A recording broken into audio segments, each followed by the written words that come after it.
Hey, grace and peace, everyone. This is Charles here with another Midweek Recharge.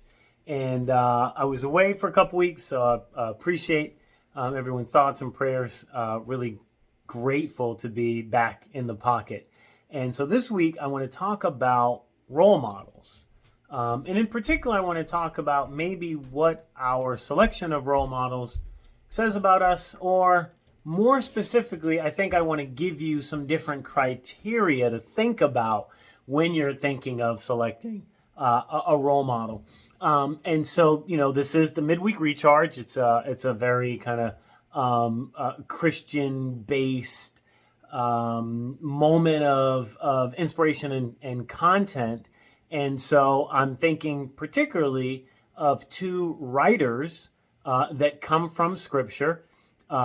Simon, whose name is eventually, his name isn't changed, but Simon, who goes by the name and nickname of Peter that was given to him by Jesus, and Saul, who's also called Paul. And so I think for a lot of particularly kind of modern Western Christians, we have a lot of affinity for Saul, also called Paul. We are impressed by his credentials and his background and his writing. We're impressed by the encounter that he has with Jesus when he's on his way to Damascus to do more harm to Christians, that Paul has this encounter and this revelation. He turns his life around, and it's he's just a rocket. He's on fire for God for the remainder of his days. And I think we sort of kind of maybe overlook or look past our friend Simon, Peter, because Peter denied Jesus, even when Jesus told him he was going to deny him. And, so we could have like a whole thought experiment about maybe Peter denied him because Jesus told him that that's what was going to happen. But Peter also walked on water.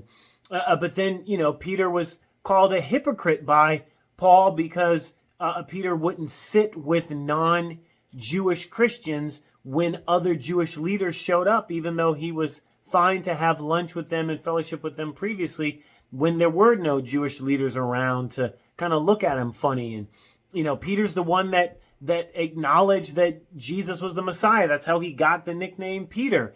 But then, told Jesus that he shouldn't be crucified, and told Jesus that he couldn't wash his feet. But yet Peter did many miracles. And, so are you a Paul? Are you a Peter? And this is what I want you to think about. And so here's my challenge for the week is when you consider a role model, do you consider an example that you aren't likely to necessarily achieve, but will really like push you to stretch? Or do you think about maybe something that's a bit more in your wheelhouse? I want us to just maybe take another look at Peter, because Peter is us. Peter's passionate.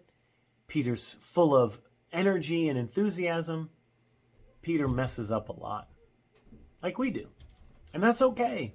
It's okay to mess up, because every time Peter messes up, he works harder at getting it right and not doing the same thing again. And he never stops loving Jesus. Think about Peter when you're thinking about your next role model. Let that be your recharge.